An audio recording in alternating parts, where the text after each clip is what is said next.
collaboration on our shared journey towards healing and reconciliation. And I apologize again for the earlier technical issues, but thank you so much. And that, we will now go to the board secretary for Member Bauer? Member Carr? Present. Member Chow? Present. Member Dudas? Member Gower? Member King? Here. Member Bradley? Here. Member Ejiofor? Yeah. Member Gutenwald? Vice Chair DiGiovanni? Chair Kitts? Here. You have the forum chair. Thank you very much. We do have regrets from Member Gower. Are there any declarations of interest? Seeing none, confirmation of minutes, and Member Beck.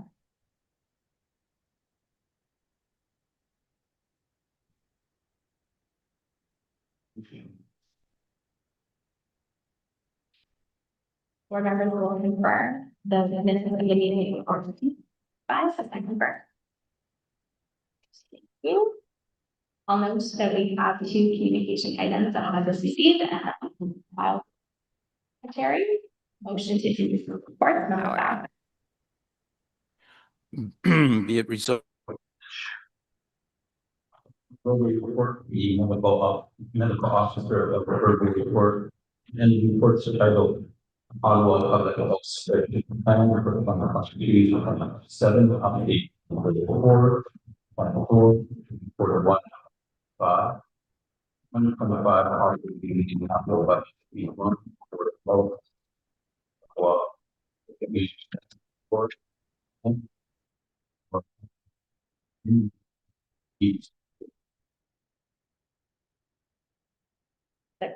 Carrie? Thank you. Member Carr? Sure, kids, the audio is almost incomprehensible. Everything is garbled. We can't hear what's being said. Okay, we will take a brief. Maybe.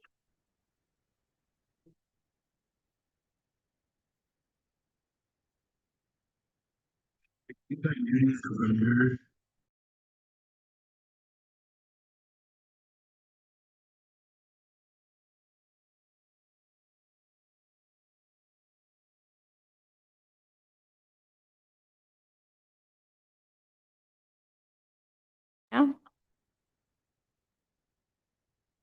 Or anywhere. You speak again, Chair Kitts? Is the audio better now? Yes. Okay. Okay, hopefully everybody is still with us. Okay, we are going to go through the consent agenda. So item 8.1, Chair of the Board of Health verbal report, we will hold for my verbal. 8.2, Medical Officer of Health verbal report will be held for my verbal as well, or for Dr. Arneson's verbal. Item 8.3, Ottawa Public Health Strategic Plan for 2023-2027, update from Q4 of 2024 to Q1 of 2025. Is that carried, or would anyone like to speak to this item? Hold, no problem. Item 8.4, 2025 Operating and Capital Budget, Q1, Board of Health for the City of Ottawa Health Unit Status Report. Is this item carried, or would anyone like to hold it? Carried. Thank you. Item 8.5, 2024 Ottawa Public Health Annual Report. Is this carried? Great. Thank you. So we will return to my verbal update. June is National Indigenous History Month and summer solstice. It is a month to celebrate the beautiful culture, tradition, and ways of the First Nations, Inuit, and Métis peoples, and the contributions they have made and continue to make to this land. Turtle Island, and more locally, is the City of Ottawa. C'est un moment pour chacun d'entre nous, en tant d'individu et en tant d'organisation, d'explorer l'histoire des Premières Nations, des Inuits et des Métis, et d'accueillir une meilleure compréhension et appréciation des croyances et des pratiques culturelles qui ont renforcé les communautés pendant des générations et favorisé le respect et la responsabilité envers la terre, la communauté et les aînés. Ottawa Public Health is committed to continuously improving and working in partnership to address systemic inequities First Nations, Inuit, and Métis peoples face when trying to achieve improved health and well-being. June 21st stands out as a key date in the month, marking the summer solstice. This date is also culturally and historically meaningful for many cultures and communities around the world, especially Indigenous peoples. For generations, Indigenous societies throughout history have come together on this date to engage in traditional rituals of prayer, thanksgiving, and celebration. This is why June 21st is the ideal day to recognize and celebrate the unique heritage, diverse cultures, and outstanding contributions of First Nations, Inuit, and Métis peoples. As we move through this month and throughout the year, we consider and reflect on the work Ottawa Public Health is already doing and can do to play a more meaningful role in supporting the health and well-being of Indigenous communities. I would also encourage everyone to take some time during National Indigenous History Month to read the United Nations Declaration on the Rights of Indigenous Peoples, the Truth and Reconciliation Commission's calls to action, the Inquiry into Missing and Murdered Indigenous Women and Girls calls for justice, or Wabano's Share Your Story report. Reflecting on these documents can remind us of new ways we can work together to promote Indigenous rights and enhance community wellness. I would like to extend a warm and happy International Pride Month to everyone this evening. Pride Month is a time to recognize and celebrate the 2S LGBTQIA+ communities.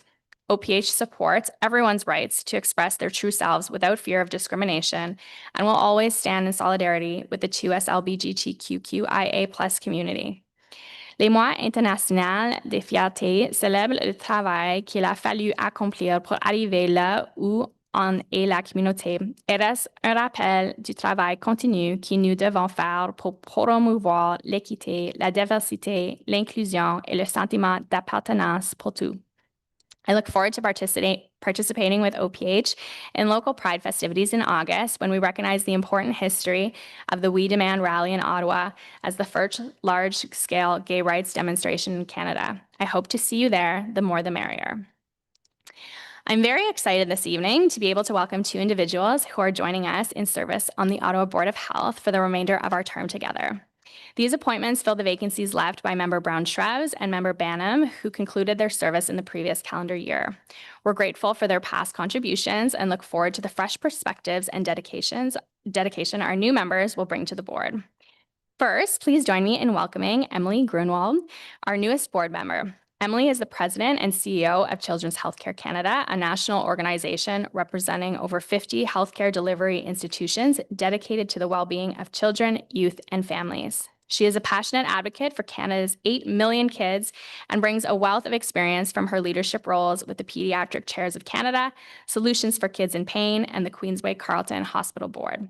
Her past work with the Canadian Medical Association and her involvement in founding national leadership networks like Emerging Health Leaders and Empower Her speak to her deep commitments to health system transformation. We are thrilled to have her expertise and energy at the table. Welcome, Emily. We also extend a warm welcome to Geneviève Côté, who joins us as a reserve member. Geneviève is a seasoned healthcare professional with nearly 30 years of experience in both community and hospital settings. She currently serves as Director of Patient Care Services at the Royal Ottawa Mental Health Centre, leading the Integrated Schizophrenia and Recovery Program. With a background in social work and health law and a long-standing dedication to patient engagement and clinical risk management, Geneviève brings a thoughtful and compassionate perspective to our work. Her years of volunteer service on school councils also reflect her deep roots in community involvement. Welcome, Geneviève. We are incredibly fortunate to have both Emily and Geneviève join us, and I know their contributions will be invaluable as we continue to advance the health and well-being of our community.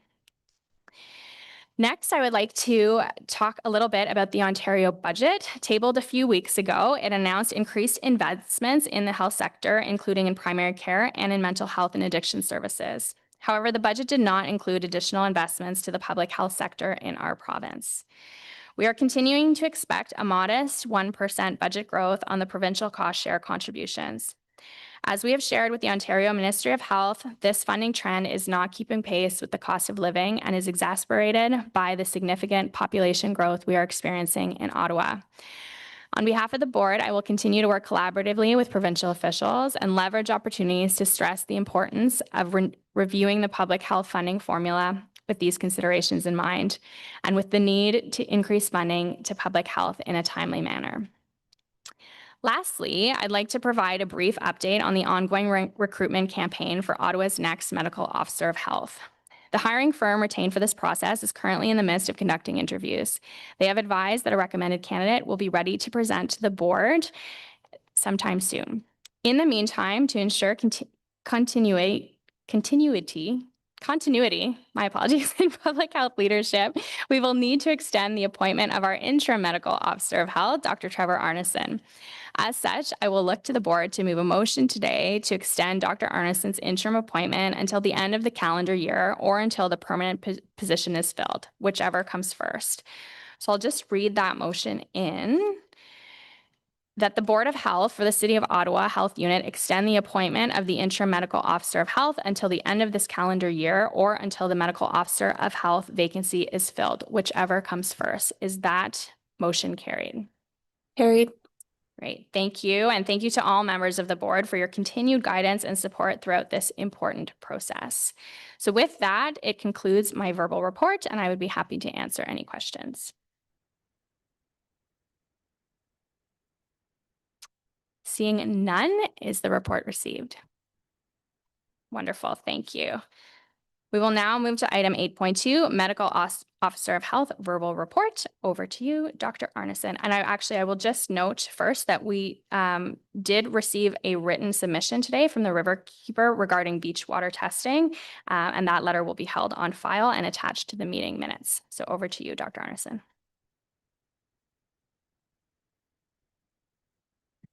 Thank you. Is the audio okay? Right, thanks.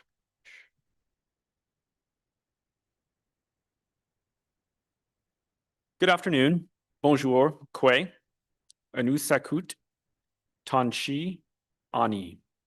I'm offering greetings in Anishinaabe and Inuktitut, Mishif, the language of the Métis Nation, and Ojibwe, also known as Anishinaabe-Moan, as a sign of respect and appreciation of Indigenous languages in Canada, as June is Indigenous History Month. This evening's update will recognize Indigenous History Month, Pride Month, and will include an update on the monitoring of measles in Ontario and Ottawa and routine immunizations, followed by an update on OPH's summer safety recommendations and recognition of the incredible work OPH staff carry out that make this city safer and healthier. I am honored to once again welcome Indigenous Elder Irene Compton. Elder Compton has graciously joined us on previous occasions, and we are deeply grateful for her continued presence and the wisdom, guidance, and spiritual grounding she brings to our board meetings. Thank you for joining us online today and providing that opening. That was a wonderful way to start our meeting in a meaningful way. This month marks National Indigenous History Month, an important observance that reminds us of the past history with Indigenous communities and drives us to action to better recognize Indigenous rights and advance opportunities for reconciliation. It is important to take time in our personal and professional lives to honor the resilience, contributions, and rich histories of Indigenous peoples by continuing to learn, listen, and amplify these voices. National Indigenous History Month is a time to celebrate the rich culture of Indigenous peoples and take part in opportunities that bring us closer together in the spirit of learning and growing. C'est aussi une occasion de réfléchir aux défis systématiques persistants auxquels les peuples autochtones sont confrontés au sein de notre communauté et à travers notre pays. Santé publique Ottawa s'engage à donner la priorité au travail de réconciliation, à la reconnaissance des droits, l'équité et l'inclusion dans tous les aspects de notre travail. SPO demeure déterminé à faire de notre milieu de travail un endroit sécuritaire et respectueux pour toutes et tous. Nous continuerons à promouvoir les initiatives qui nous rapprochent d'une santé et d'un bien-être sûr, équitable et empreint de dignité pour tous les peuples. Since my last verbal report on measles, OPH has had 4 confirmed measles infections among Ottawa residents in 2025.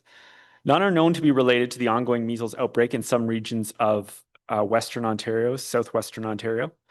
No transmission of measles has been identified in Ottawa in 2025. At this time, the risk to the general population remains low in Ottawa. OPH has and will continue to respond promptly and effectively to contain exposures and provide public health services and guidance to residents exposed to and with measles. I want to take this time to thank the many OPH staff that were involved in responding to Ottawa's cases and worked tirelessly to protect our community from the spread of measles. To date, there have been 1,795 confirmed and 288 probable cases of measles associated with the outbreak in Ontario, with 144 hospitalizations. The majority of these cases have been in unvaccinated children. OPH continues to monitor all reportable infectious diseases, including measles, to ensure our readiness to respond by working closely with local health care providers and local hospitals. Prevention through vaccination remains the most effective way to manage the spread of vaccine-preventable diseases. Ottawa Public Health sincerely thanks residents for staying up to date and reporting their children's vaccinations. Your efforts help to protect not only your own families, but the broader community. Without Ottawa's high vaccination rates, we would have seen the spread of measles in our city. La prévention par la vaccination demeure le moyen le plus efficace de limiter la propagation des maladies évitables par la vaccination. Santé publique Ottawa remercie sincèrement les résidents de maintenir à jour et de déclarer les vaccins de leurs enfants. Vos efforts contribuent à protéger non seulement vos propres familles, mais aussi l'ensemble de la communauté. Sans les taux élevés de vaccination à Ottawa, nous aurions probablement observé une propagation de la rougeole dans notre ville. OPH remains committed to working with partners and school boards to help residents catch up on routine immunizations. So far, in 2025, OPH has administered 15,547 routine childhood vaccines, including 2,599 measles-containing vaccines to children and youth. In addition to school-based efforts, OPH offers vaccination services through neighborhood health and wellness hubs across the city. Historically, these vaccines were delivered entirely through primary care, but OPH continues to expand access to ensure no one is left behind. As we are anticipating another hot summer with high temperatures, OPH reminds residents that hot and humid weather can result in heat-related illness, such as heat exhaustion, heat stroke, and even death. While indoor temperatures of 26 degrees and above can increase the risk of heat-related illness, some people are more quickly affected by the heat, including older adults, infants, and young children, and those with certain medical conditions. SPO gère et fait la promotion d'une carte interactive des endroits où se rafraîchir sur sa page web consacrée à la chaleur et à l'humidité extrême, lesquels comprennent des pataugeoires, des piscines, des parcs, des bibliothèques et des édifices communautaires. SPO partage également des ressources comme la fiche d'information Vaincre la chaleur avec ses partenaires. Celle-ci est offerte en 8 langues et contient des conseils pour rester au frais et réduire les risques liés à la chaleur extrême. Not only are we anticipating hotter days this summer, but we may see more days with poor air quality due to wildfire smoke from across the country, like we saw a couple of weeks ago. When air quality is reduced, residents should remain aware of worsening conditions. Those who are at higher risk are older adults, pregnant people, infants, and young children, people who work outdoors, and people involved in strenuous outdoor exercise, as well as people with existing illness or chronic health conditions. Employers should consider how to reduce high exertion work outdoors. Caregivers should adjust activities for children, older adults, or those with chronic health conditions. When Environment and Climate Change Canada issues an air quality advisory, OPH amplifies the messaging through our communications channels and directly to community partners to reach residents, especially individuals at greater risk. In the cases of extreme heat, UV index, and poor air quality, OPH does syndromic surveillance by monitoring suspected heat-related emergency department visits to detect trends. OPH shares relevant findings with partners to support coordinated response efforts. Ottawa's beaches offer an excellent opportunity to enjoy the summer weather. When individuals take appropriate precautions, they can do so safely and responsibly. It is important to remember that the #1 risk of using beaches in Ottawa is drowning. Make sure children and weaker swimmers wear properly fitted life jackets or personal flotation devices in and around the water. Be aware of the limits of your swimming abilities. Where lifeguard supervision is available, swim in areas where lifeguards are on duty. Ottawa's supervised beaches maintain high water quality, meeting provincial standards nearly 85% of the time. OPH's historical sampling has built up an understanding of how our beaches react to local conditions, including weather events. Sampling weekly, as per the requirement of the Ontario Public Health standards, brings OPH into alignment with the approach taken by most public health units in Ontario, including our neighboring health units. This summer, OPH will reduce its monitoring of beach water quality to weekly sampling to monitor long-term trends and focus on communicating the broader risks that should be considered for water safety at recreational beaches. We are confident that the new approach places greater emphasis on what we know to negatively impact water quality and safety in real time. By staying informed and taking the necessary precautions, we hope Ottawa families can enjoy a safe and fun swimming experience. As June is also Employee Recognition Month, I would like to take this time to share my appreciation for the incredible OPH employees that support the reports that come to our board, OPH projects, and all the frontline facing work that OPH delivers to residents. Over the past year, employees continue to adapt and respond to emerging public health needs while advancing important priorities like health equity, community partnerships, and workforce wellness. None of OPH's accomplishments and work would be possible without the commitment and passion from our employees. Votre résilience et votre esprit d'équipe font du SPO un leader en santé publique, non seulement en Ontario, mais partout au pays. Merci pour tout le travail que vous accomplissez, pour votre engagement constant et vos idées novatrices, et pour la protection que vous offrez à notre communauté et à nos résidents. This concludes my verbal report. I would be happy to answer any questions. Member Dudas. Thank you very much, Chair. Doctor, I wanted to circle back to the sampling. Beach water testing shouldn't come as a surprise to you. I wanted to touch base on that. I do appreciate you and your team sharing with members some of the rationale as to why the reduction in testing and that it fully aligns with the province. However, there seems to be a breakdown in communication. That while the decision was made prior to beaches being opened, there were certain stakeholders, the Riverkeepers one, members of the community that are still asking for more information, confused as to why this happened. And I'm trying to understand how that came to be.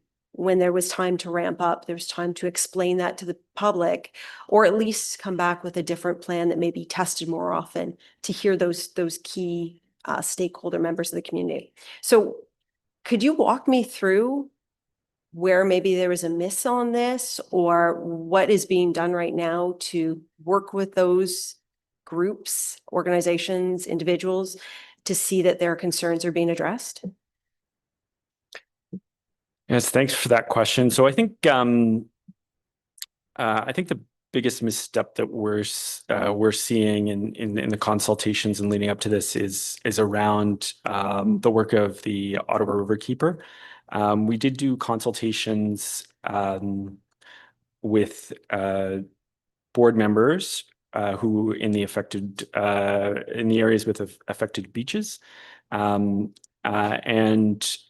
through that process, we identified some concerns that we discussed and we brought back to the team to craft the messaging to answer those specific questions.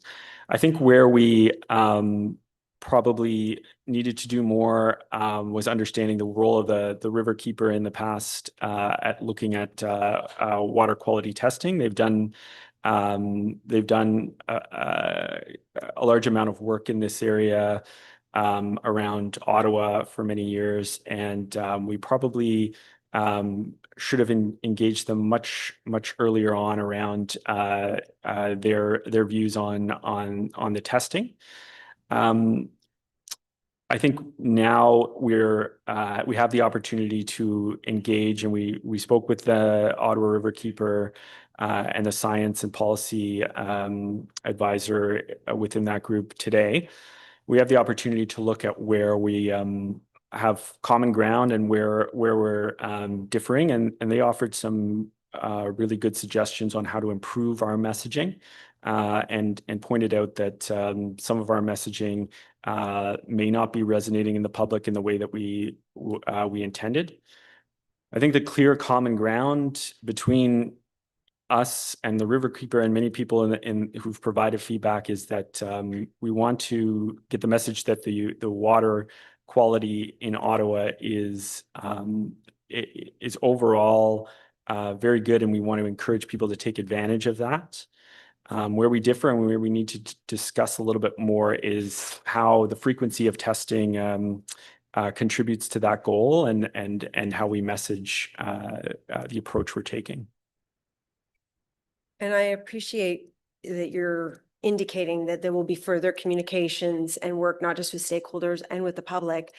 I also wanted to ask though, too, once again, I understand once a week, provincial average. I pulled up some other locations. I think Lac Leamy, they do it once a week, Tuesdays, just to be precise. But my understanding is Dow's Lake is 5 times a week, Monday through Friday. The River House, which is newly opened, is 3 times a week, I believe, Monday, Wednesday, Friday. So I understand you're aligning with the province, and I do understand that what you're trying to do is capture the necessity for people to be cautious all the time and to really take into judgment whether it rains the day before or other external impacts, ducks and water, things like that will impact the quality of the water. But can you maybe share with me the plan going forward, not just how you're going to work with the stakeholders and the communications and relay that, but is there a chance to increase testing if you find that it's not being sufficient? Is there been any kind of operational discussion about what this means in terms of having such pushback from such key stakeholders? Yeah, so definitely, I'm glad you asked that question, because when we talk about the number of days of testing, that's really that's a very operationally question that we would look into the research, and we would look into the practices across the province and where those guidelines come from that the Ontario government uses for public health units. And certainly when we did that, and we've done that extensively over the past year, and in fact we've actually we've been doing these analyses for much longer than that. What we find is there is no scientific evidence that speaks to a frequency of daily testing. We haven't found that. The examples that you gave are very recent examples, and they actually didn't exist at all during the consultation. And I'm not sure on which evidence they're basing those decisions. I welcome people to share those information about the science behind the frequency of testing, because it would help inform us. But we have been looking at that, and we haven't found anything to suggest other than weekly testing is the best practice. I think the fundamental issue is actually not the frequency. The fundamental issue that is hard to address is the fact that we're testing for E. coli bacteria, and the standard to do that, much like we do in medicine, is to grow that in a lab, which takes 18 to 24 hours. And the river environment changes much more rapidly than 18 to 24 hours. So the issue is when people are looking at the testing result for today, that's the result from yesterday. And we need to explain to people better, and that's what we're trying to do right now about, that's one measure of yesterday's water quality. Doesn't tell you what today's water quality is, doesn't tell you about other safety issues that you encounter at the beach. And those are things that we really need to focus on, like drowning prevention is extremely important when we've seen some real tragedies. But in terms of, I think this also validates our concern that people are looking at the water testing on a daily basis and using that as their number one indicator of safety at the beach. And I think we need to get across a broader conversation. When I take my daughter to the beach, which we do frequently, it's drowning prevention, drowning prevention, drowning prevention. And then certainly water quality is a consideration as well. But from what I've seen, basically the best practice and standard that has been evaluated across the province and the country is weekly testing to monitor long-term trends. And for research and longer term trends, if more frequent testing was beneficial, we would like to see that information. So we're going to continue looking into the science of what the best practice is, and then taking the advisement of community members and stakeholders about the way this is being communicated, so that people understand better what we're trying to get across. I have one more question, Chair, if you'd indulge me.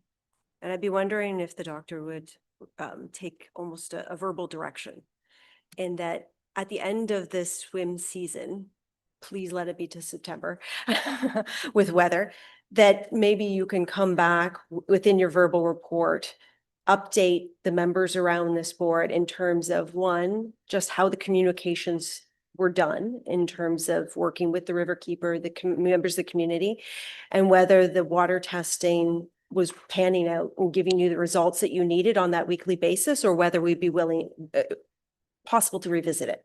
I don't want to prescribe this to you, but I think that there's a good point for us to check in and see if this is working, because although it is provincially a norm, Ottawa is a unique unicorn of amazingness that I just want to make sure that we're doing the right thing for our residents.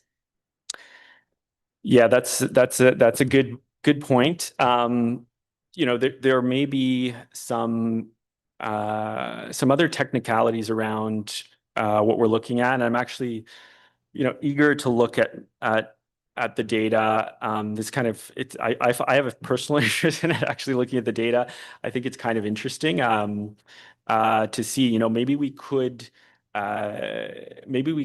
have a better way of analyzing each of the beaches and their unique features to get more information that people would use. I mean, obviously there's a thirst for information. And we just need to make sure that we're giving the right information so that we don't mislead people. And I think, yeah, potentially the Ottawa Riverkeeper in analyzing the data and looking at the data together, maybe we may be able to find something, and we can report back at the next meeting. I'm thinking even, fall, right? I think the next meeting's fall, but that's the issue. Yeah. Next meeting is great. Thank Yeah. you very much. Appreciate it. And thank you very much, Chair, for indulging me. Of course. Thank you, Member Dudas. Member Bauer. Thank you, Chair, and thank you, Dr. Arneson, for your report. Same topic, beach water quality testing, and I echo many of Member Dudas's concerns about the process, the communication, and quite frankly, I'm flummoxed about the evidence base behind this reduction in service standards. I'm a member of a swim club that swims year-round at the University of Ottawa. Shameless plug for the Ottawa Rideau Speedos.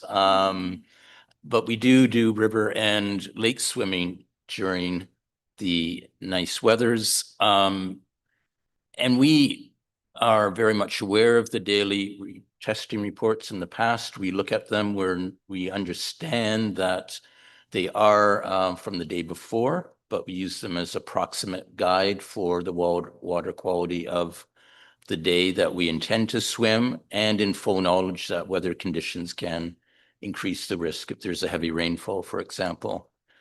So given sort of our practices, we're struggling to understand this week about what's going to be in place of that. It seems like we're being downloaded from all the responsibility to actually go ahead and look at dead fish and algae blooms, in the water, like a visual inspection of the water.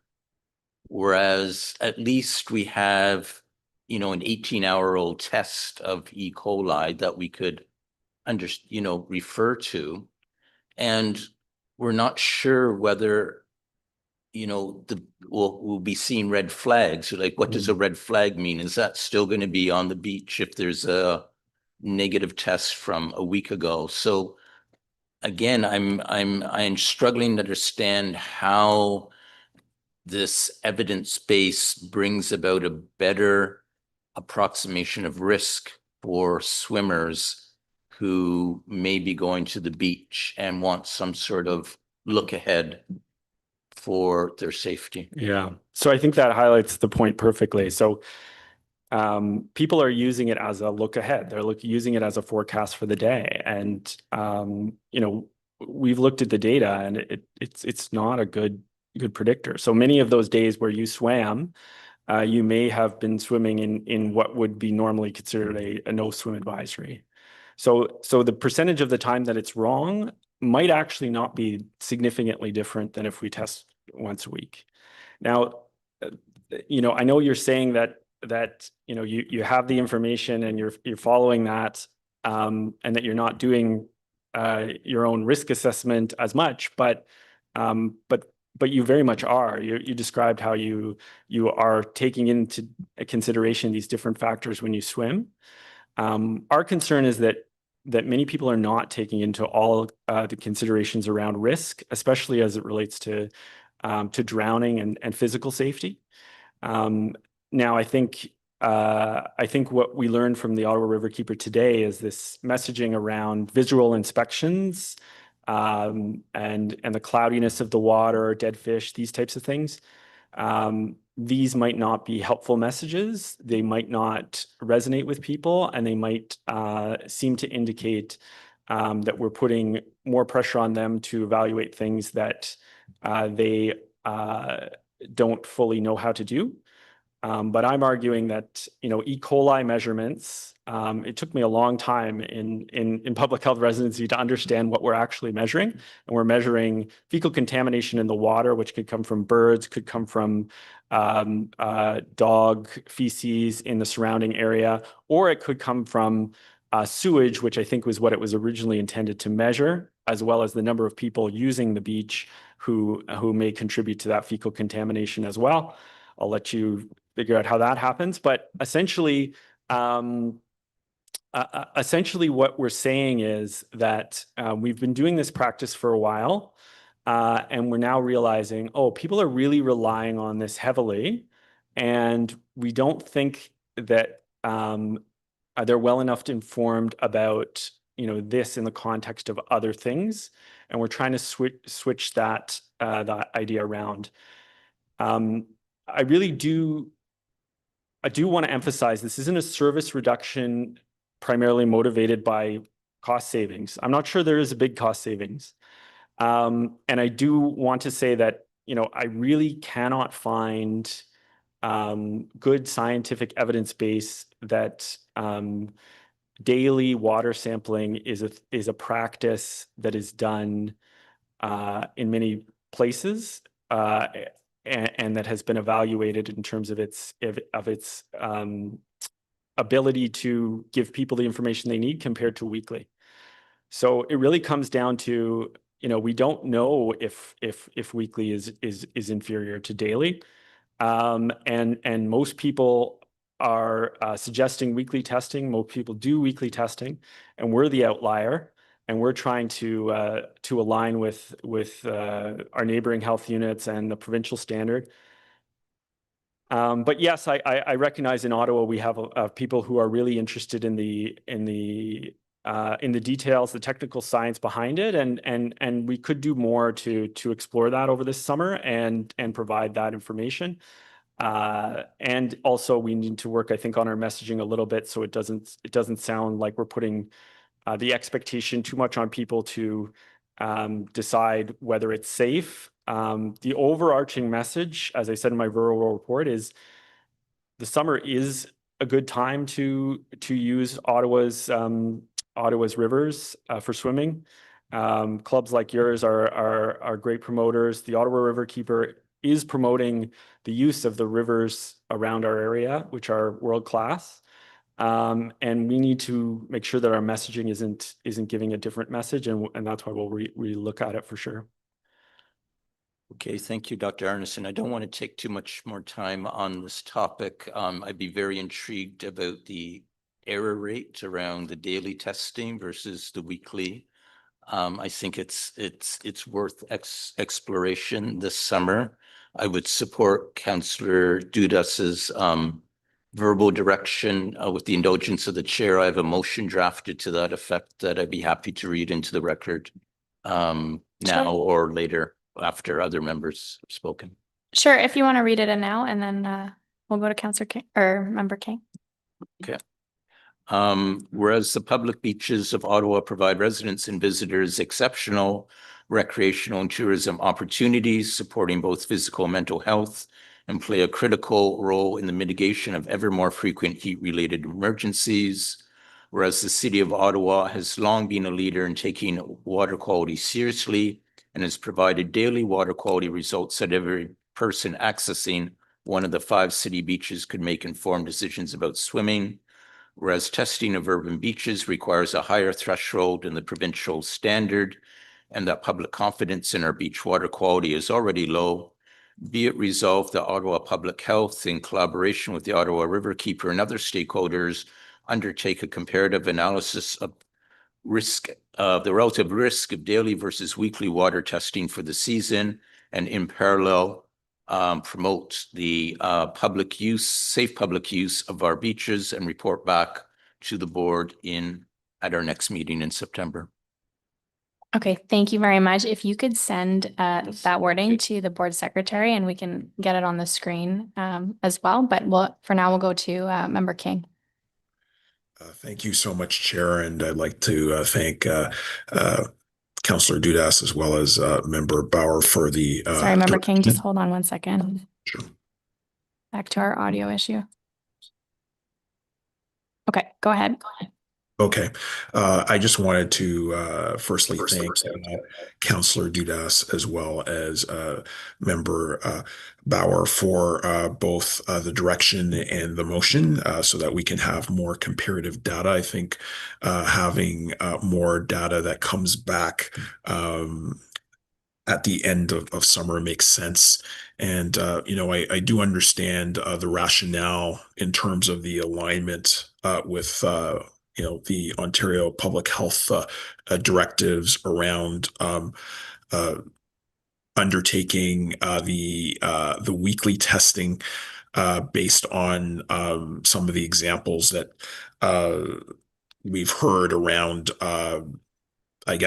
bacterial indicators not dramatically changing hour to hour, or also there being a delay in terms of the reportage.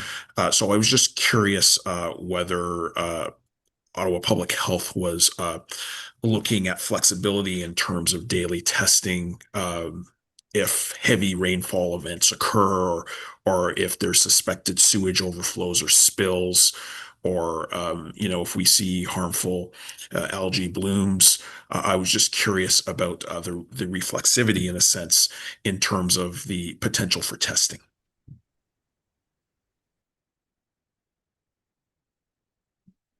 Thank you. That's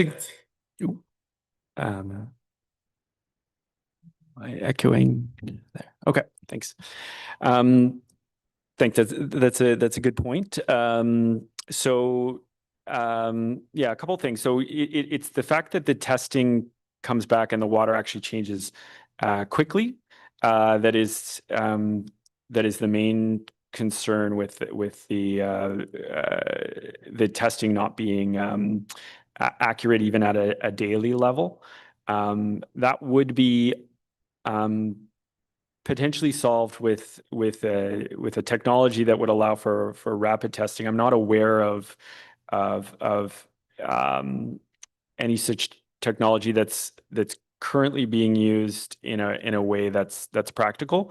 But certainly something we could look at. I think the other question is there are still a couple of questions around testing in certain circumstances that I think through this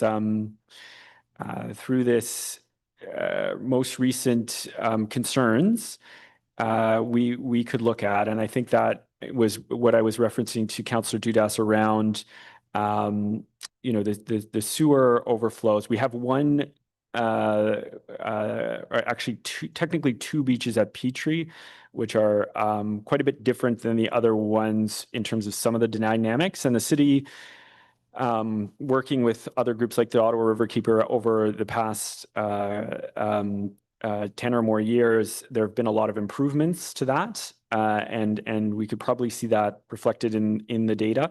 But there is the possibility that, you know, if we do have information that comes from partners like the Robert Oakeyard Environmental Center, that we could do testing. I think what we're talking about here is routine testing, which is the regular testing. But certainly, if we need to investigate certain specific health hazards, we can do that under the health protection legislation that we have, and we do routinely do that. And things like algae blooms or chemicals are another good example of something that is completely not part of E. coli testing. Nothing about E. coli testing would give you any information about that. So we would need separate considerations for those anyway. But yeah, I think it's a good point around, you know, let's, you know, now that we've had a bit more feedback, and this feedback did not come up in our previous consultations with the councillors in the area, but there are a couple of things that we could look at around special circumstances. If we are potentially with weekly sampling hitting a very strong rainfall, and you know, could there be resampling to reopen so that we're not causing more closure, or not closures, but rather no swim advisory type recommendations. Those types of things we could look at a little bit more. Well, I do appreciate that. Like I said, I appreciate both the direction and the motion to really work with partners, a wider array of partners around comparative data and analysis to ascertain, you know, whether the change of frequency is should go ahead, or whether there are other circumstances where the testing could go from weekly to daily. But of course, I think it's important for all of these decisions to be informed by the proper data, research, and science. So thank you for the answers, and thank you for indulging me, Chair. Thank you, Member King. Okay. I don't see any other hands up, so we'll go back to the motion by Member Bauer. Do we have it ready to go on the screen? No? Okay. Is everybody, I know we don't have it for the screen, unfortunately. Did everyone hear it? Are you good? Okay. Can we carry that motion? Carried. Okay. Wonderful. Thank you. And is the medical officer verbal report received? Great. Thanks, everyone. Moving on to item 8.3, Ottawa Public Health Strategic Plan for 2023-2027, update from Q4 of 2024 to Q1 of 2025. Member Bauer, I believe you had a question. Thank you, Chair. And thanks to staff for this update. It's another very comprehensive report. And given that we are reaching the halfway point of our strategic plan, 23-27, a really good timely check-in. I think I had the same question as the last quarterly update. Overall, is that we don't have the red, yellow, green sort of flags around any areas of assessment. So I'm just curious from staff whether or not there is any particular area in the plan that we should be worried about, what's keeping us up at night. There seems to be a couple of challenges in each that were flagged, but mitigation measures are in place. So just curious about the opinion from staff on if we're off track seriously in any particular strategic area. Secondly, I had a specific question on goal number 3 on promoting well-being and reducing harms, in particular as it relates to Ottawa's overdose prevention and response strategy. We had a good discussion at our April board meeting. followed by a learning table to other council members. We pledged as a board to write the Ontario Minister of Health.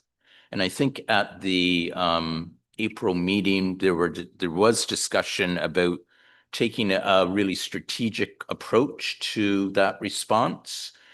So curious about where, if that letter has been drafted and sent, or if there have been more thought put into that very important part of goal number 3, and thinking a bit more about the strategy and ask of the ministry.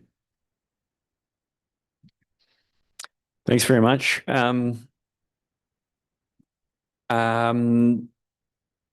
I could do the answers in reverse if you don't mind. So we did take the feedback. It was very much appreciated around some of the specificity, and that letter has been sent and shared with the ministry. I thought you might have been advised. We can loop back with you and make sure that the final copy of the letter that was sent was provided. In answer to the other question, because you mentioned red, yellow, green, and sort of some of the decisions that were made around the monitoring of the strategy, I'm going to ask Cameron Keys from our Quest group to talk a little bit about what we heard in response to the monitoring approach to the strategy and the changes that have been implemented recently. Yes, very good question. And we were making the assumption that the board would recognize this change as well. So the rationale behind it, and then I'll get more into answering your question in terms of what are we worried about. When we think about red, yellow, green, that really works well at the project level, the activity level. We have 5 strategic goals, very complex goals. Underneath that, each of those goals have objectives and actions and projects. Red, yellow, green works really well at the project level, at the activity level. Every month, goal teams look at the red, yellow, green at a quarterly basis. The SLT team, along with the AMOHs, look at how we're progressing with the strategy, with the red, yellow, green perspective as well. When we come to the board, in the past, it was always red, yellow, green at the goal level, but we're recognizing that that's a bit of an oversimplification. These are really complex goals. We are trying to move things that don't just involve us, that involve many partners at many different levels. And when we say something is green, for example, it might mean green because the work we're doing, we feel we're doing a good job, as expected in the role we play. But the problems, the issues, are still very much there. And so by saying to the public, to the board, that this goal is green, we feel there's a bit of a misservice. And so at the goal level, we're proposing to move away from red, yellow, green, this oversimplification. Instead, just really make sure that we detail the accomplishments, the challenges, the roadblocks in the report. We've always done that, but we're trying to emphasize this a little bit more. So a little bit more comprehensive understanding of the nuances behind the goal versus red, yellow, green. So that was the rationale behind it. In terms of, what we're worried about, we know this, this, strategy's hard. It's easy to develop, it's hard to implement. We're moving along quite nicely. As far as I'm concerned, I'm very pleased with the progress of our strategy, even though it's very challenging. There's always going to be green, yellow, red. We're lucky that we don't have much red at all. Lots of yellow to be expected, but we don't have any goals where we feel like, we're churning, we're not making progress, we don't have a plan. Most of our work is green, progressing as expected, or yellow. It's not as expected, but we're moving along and there's plans in place to mitigate. So I personally, I'll leave it to other SLT members or AMOHs who want to talk about their particular goals, but there isn't anything outside what we put in the report that I'm concerned about. Thank you. Yeah, and just to add, we have a strategic steering committee that that meets regularly, and Cameron and Jessica Brett have done excellent work on ensuring we're updated on each of the goals, and where the highlights and challenges are, roughly each quarter. And I would say, we just met a few weeks ago, and I would say, the sentiment amongst the group was that, as Cameron just stated, overall, we're seeing minor challenges across all of the goals, that were not unexpected, but overall we're progressing along the timelines of the strategic plan. Was there any specific of the goals that you wanted more information on?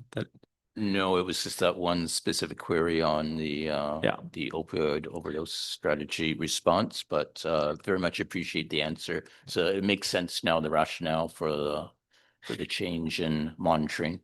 And I would say that one is a particularly challenging goal in terms of monitoring our team's work, in the sense that we all recognize that the opioid crisis, as was discussed at the last meeting, and the mental health and substance use crisis that we're facing is a generational crisis in magnitude. And as was discussed at previous meetings, we're doing a lot of specific and important work and partnership work. But overall, we continue to monitor the situation, and it's a very challenging, wicked public health problem that we're dealing with around mental health and substance use in our community, just like across Canada and very much many parts of the world. So we continue to look at that work with a slightly different perspective around the underlying drivers, and how we can enable the work of the other goal teams in addressing some of the root causes, whether it be related to housing or supportive environments, or prevention work through primary care or prevention of adverse childhood experiences, those types of things. So that is of particular importance in terms of when we look at monitoring that goal. Great, thank you. Member King. Thank you, Chair, and I appreciate the fact that letter to the minister will be circulated. I was curious about what specific structures OPH might have been recommending, or potentially sustainable funding amounts, and what local funding gaps remain. So not that might be or might not be part of the correspondence with the ministry and the minister, but some greater insight there, I think, would be appreciated by other board members as well. So I appreciate that that's going to be circulated. My specific question is around, I guess, outcome measurement for equity. I'm just curious as to whether you can elaborate how OPH is measuring population level health equity improvements resulting from the strategic plan initiatives.